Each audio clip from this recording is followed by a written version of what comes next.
Hey guys, Dr. Josh McClain here at Rejuv Wrestling Academy with Body Rejuvenation. Today we're going to talk through tightening up those gut wrenches, those laces, and getting that pull strength tight to my body so that I can capitalize on my postseason performance with my Greco and my freestyle. So a lot of times when I start seeing people work on their pulls, right, they are doing pull-ups here, they're getting to their chin, they're getting back down.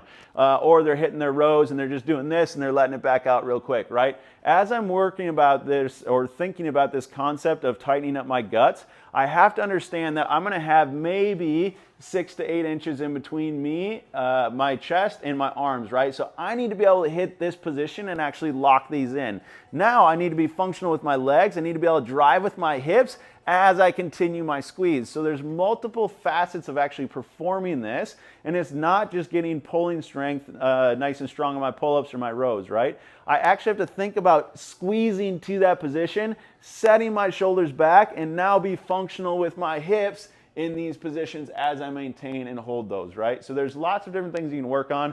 I'm going to show you a couple different demonstrations, examples of ways to do this. First, if you're just hitting some rows, right? I can hit my rows, but make sure that as you do it, you got some sort of stagger or single leg position, because as I hit that, again, I got to be driving with my feet as I start to go. So as I drive, it's going to require me to be in a single leg position at some pull. So I'm here, boom, I'm in that bent over row. Now I'm just capitalizing on holding it here tight to my ribs for a few seconds.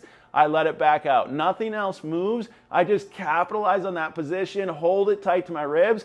And when I say tight to your ribs, what I'm thinking about is not getting it all the way back here, but getting it to my ribs and then trying to break my ribs, right? I want to really overemphasize that squeeze component and not just get it there and be relaxed here. I want to overemphasize that squeeze, setting my shoulder blades back, really trying to squeeze the shit out of that thing as it's there, maintaining that pull. So hold it for a few seconds. That's one. Now, second one, I can hold it here. I can actually get it up. Now from this position, I see a lot of people do this with their elbows. Suck your elbows in, hold it tight to your ribs, and now work on actually hinging through these positions, keeping it as tight as I can to my ribs, coming back up. It should not move at all on my chest. I'm just hitting that nice hinge, and I'm driving back up. Now when you get more comfortable with it, you can hit your hinge, step a little bit. You'll notice that nothing moves out of position. My legs are functional. I drive back up. So those are just a couple good examples of how to do it with a dumbbell, right? I can then go to a barbell.